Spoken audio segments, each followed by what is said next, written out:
Hello everyone and welcome back to the channel. Welcome back to Planet Zoo Arcadia. In today's episode we are going to be expanding Old Town a little bit. Now I've not had time to completely overhaul everything, but I've taken on board a lot of your comments and suggestions, and thankfully, as of the current level of suggestions that I have, I'm going to be able to fit everything you've requested into this main square of Old Town, and it's going to have a really nice kind of cramped kind of feel to it where lots of businesses have kind of been in this town centre, and I'm really looking forward to finishing it off. Now today we are going to be building an inn and a florist. Now, very strange to have a florist just like attached onto the edge of an inn, but I managed to make something that I thought was really pretty and I quite like how it turned out, so that's kind of the reasoning behind that. But we have a number of other buildings that I'm going to be adding in to the main town next week, and that's probably where the bulk of it's going to be. And what I've decided to do, just because of a timing sort of thing, is this episode we're going to do one, then next week we're going to finish off the remaining 2 buildings, and then I'm either going to live stream or we'll do one episode of finishing touches where we do some of the minor details that I might have missed during the initial build phase. Hope that makes sense, and we'll be doing a management update and everything after all of those episodes have aired. I'm really looking forward to the build. I've done a lot of things that I thought were really cool and that I'm really looking forward to showing you. So without further ado, let's dive into our speed build and create a nice old traditional pub that I'm going to call the White Hart. And I'm going to explain a little bit why later on. So as promised, I'm going to be doing some building modifications because obviously all of these 4 buildings surrounding Old Town are pretty much the exact same layout, and I wanted to make a few adjustments that were outside of just changing the colour and design of the exterior. And to do that, we just added an extra little square here that is going to kind of represent what used to be, I'm guessing, we could call it the old servants' quarters maybe, where if this was kind of like an old house that was owned by someone particularly wealthy, or just a pub that was owned by somebody particularly wealthy, they would have on-site staff who would live there, and this has now been converted into rooms for our inn/hotel. So we're getting rid of that smaller roof section and just duplicating this medium-sized one and pulling that across to create our entrance to our first set of rooms. And you would imagine there's rooms throughout this top floor of this inn/hotel and tavern, and we just want to kind of replicate that and really show that off for this part of the build, which also modifies the structure of the building and makes it look a little bit different from the other buildings in this square.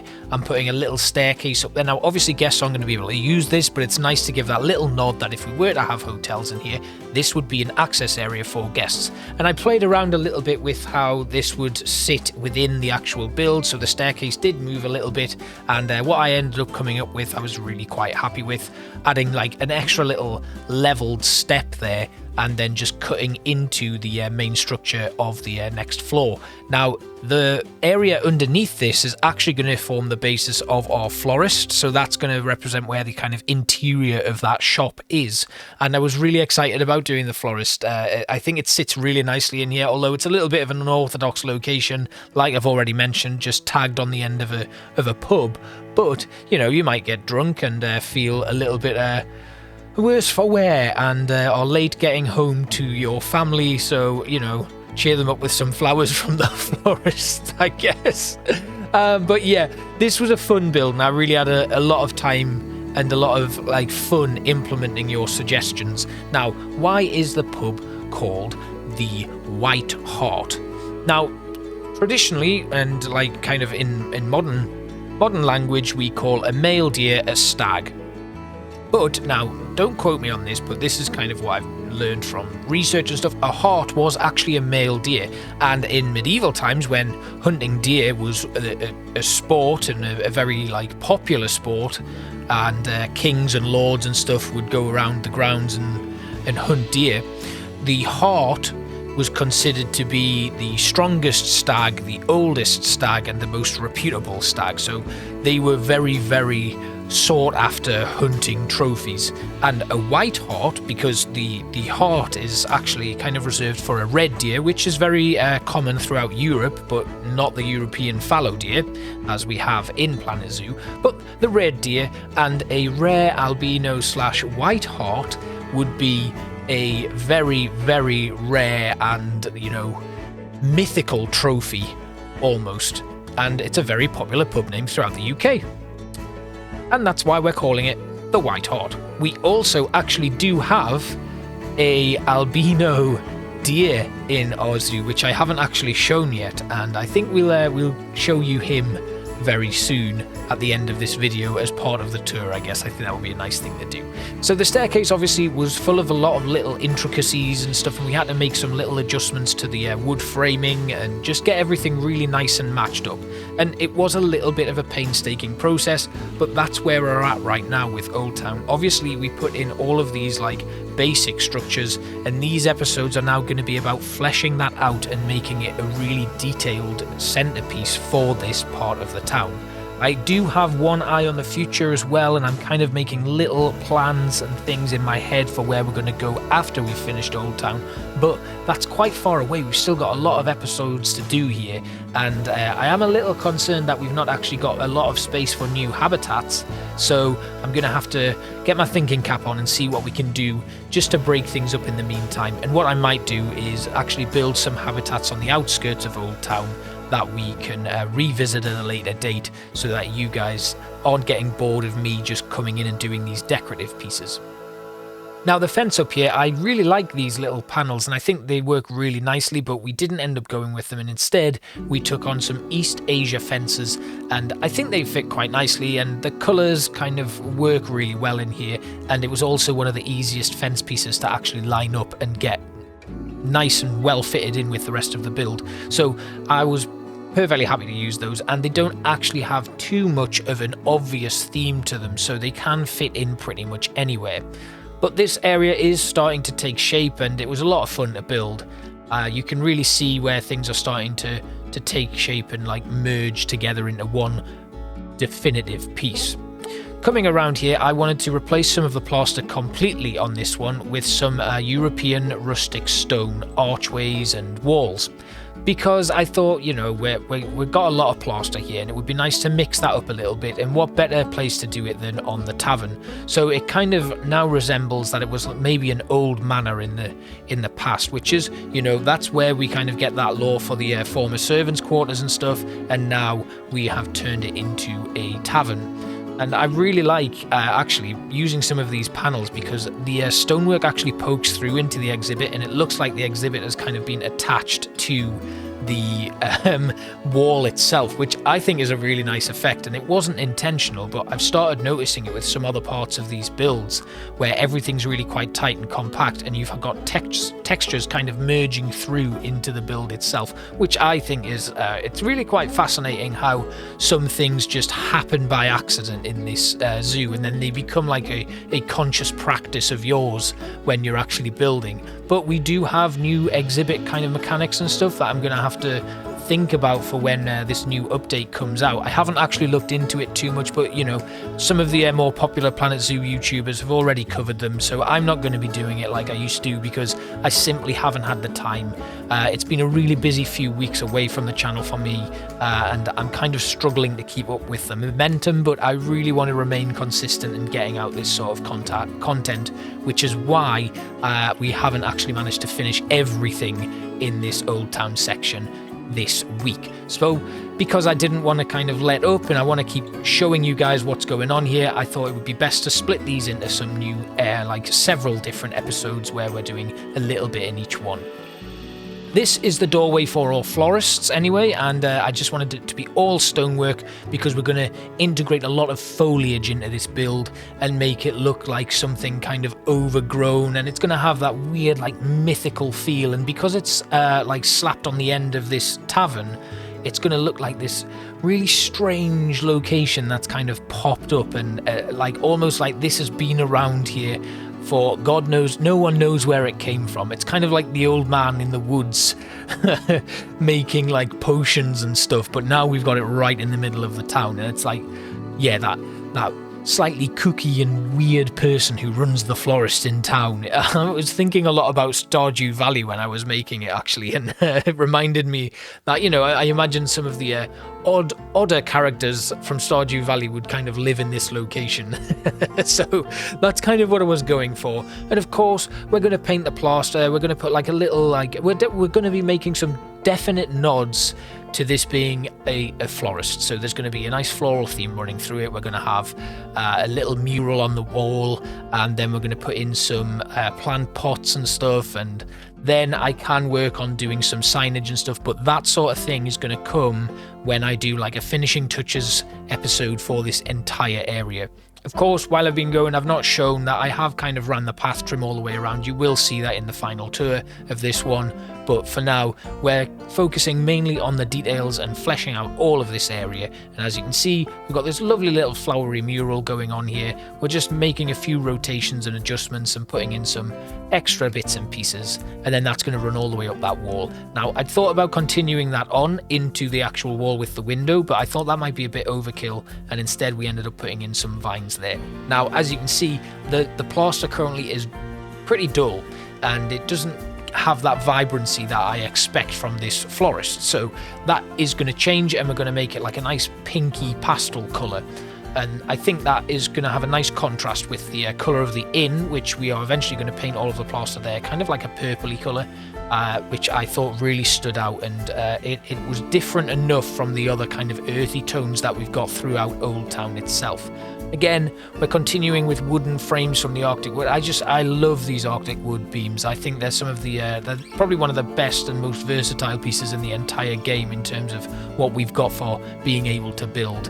And I really like to use them because structurally, I think they're a fantastic addition to any zoo. And here we go, putting in our plant pots. This was just really simple. I wanted to make a couple of stacks and stuff as if these kind of things were for sale. We can put a couple of signs and stuff on there. And I'm really looking forward to seeing how this all looks when it's all finished. When you get to this sort of stage in a build, you start to get very excited. I mean, I do anyway, where you're just putting in these finishing details, and then once we get the other couple of buildings done, I think I'm going to be really proud of this one. I can already tell.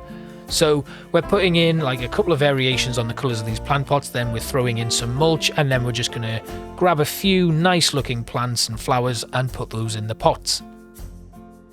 Let's have a look at what we can put in. So there's an azalea there.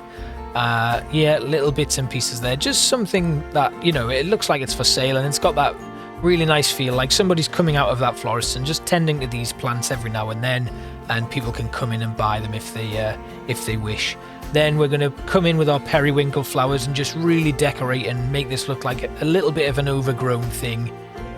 Because obviously we've got those stone slabs that are really overlapping, and it's a little bit janky, but I want to make sure that everything's covered. So we're putting in a little blanket of ivy, and then that's going to creep up over and behind the window, and then we're going to have somewhere the door is here. This took a little bit of adjusting, so we had to move the door forward, then move the stone wall back, and then we've got that really nice little scene there for our florist. And again, we're continuing this on right the way along to our Gulby Soda, and we will just put in a few more little strips of ivy just to really finish this one off before we finally adjust the colour of the plaster. So I went with a really nice like pastel-y pink colour because I think that really matches some of the flowers. We just bolded up that sign a little bit more by changing the colour of the font, and then finished off little bits and pieces that would indicate where this florist goes. So you would imagine there's like a little area underneath those stairs going up into the tavern, and then they have like a little upstairs bedroom, which obviously the florist no longer uses because it's now part of the inn and those rooms have been converted.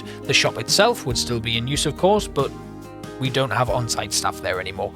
I wanted to start kind of laying the foundations for where we're going to take this zoo further forward, so that's why I've started to use some drin grass in here as well as our meadow flowers. I also really like that overgrown look that the drin grass provides, and I think it just adds a really nice dimension. Now, I really wanted a willow tree here, and I'm not so sure about the one that I've gone for. It seemed to be the best one to use. It might well be that the willow just does not work here, but I really like the idea of that kind of willow tree kind of curving over where that staircase is.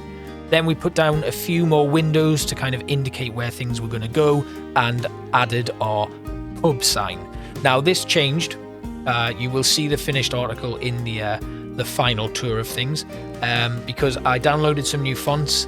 I can't remember whose fonts they were or what font pack it was, but it did come from the Steam Workshop, and I will link it in the comments below. It was one of your suggestions. I think Anna B suggested it, so thank you for that. They were exactly what I was looking for, and I think they're fantastic. Really thank you for that one, because I've been looking for some nice fonts that I could use for signages like this.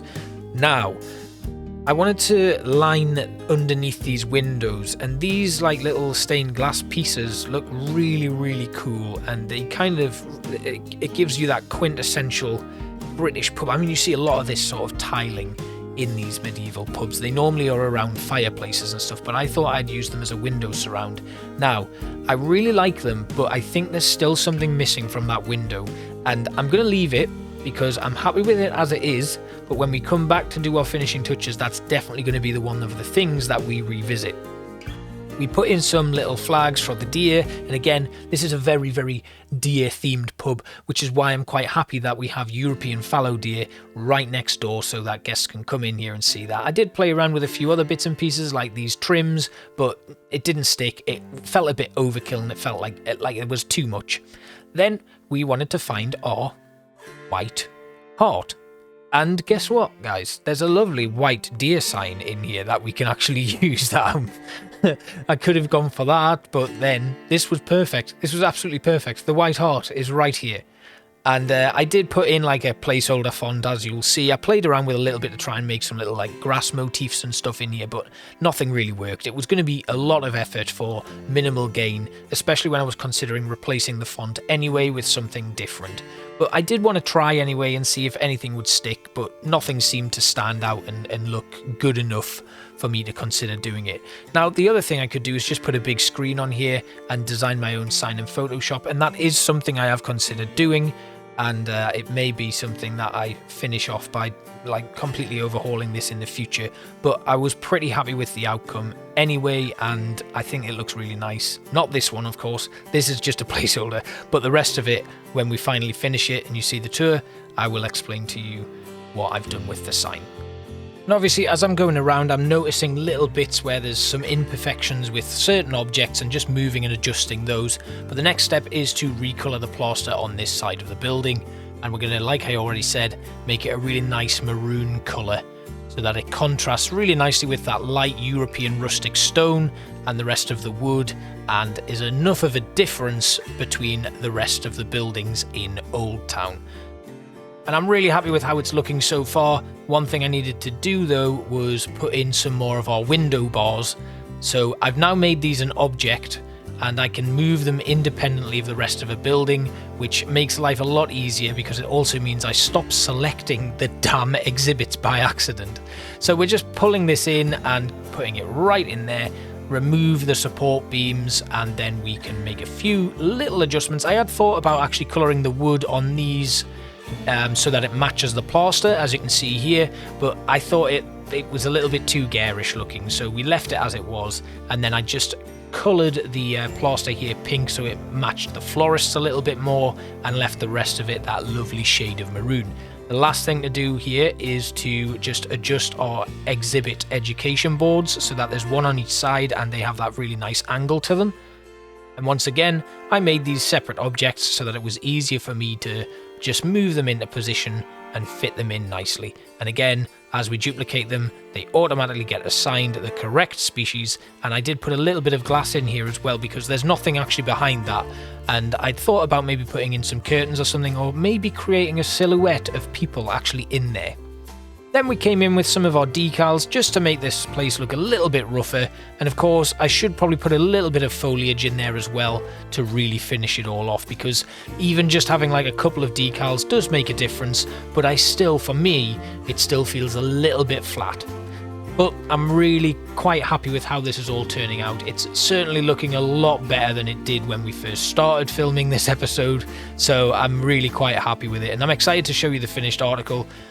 There's a lot more we could do, like I've already said, but that's what the final detailing episode is going to be for. I haven't done a lot on the roof here. I put in a couple of chimneys and added some smokestacks to them, which you will see later on, and it just gives it that really nice cozy feel. And then we put in some of our smaller windows to make it look like, once again, we've got some rooms here where people are going to be able to stay the night and wake up in the morning to the sounds of our deer and our horses. And do badgers make noise? I don't think they do. But, you know, you'll be able to wake up to the sounds of nature, which is nice enough as it is. And these smokestacks, again, I may actually change them and make some custom ones, because the red brick doesn't really sit well with the rest of the theme. And here we are, all done. I'm going to start by showing you our white hart. This is Arthur. He is a silver rated European fallow deer, but he's been one of my top breeders, actually. And I'm really proud of him, so this inn is named after him. I hope you enjoy the rest of the little tour that we're going to be showing you, and I will see you next week when we continue to redecorate Old Town. I'm sorry that it's not been the most full-on episode this week. I've had a lot on, and it's been quite difficult to get down and record, very much the same as last week's episode. This one is a little bit of a bitty one, and I think, personally, I would have preferred to have done a bit more and had a little bit more to show you, but because I want to keep the momentum going, I don't want to not have anything to post this week. So this short video is hopefully just a taster of what's to come in Old Town, and I hope you enjoyed it nonetheless, even though it may not have been my best work. Thank you all for watching, guys, and I will see you next time. If it is your first time here and you've enjoyed this video, please consider subscribing. I would love to have you along for the ride. It has been a lot of fun so far, and I'm thoroughly enjoying developing this zoo. Thanks again. Bye.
Robbie,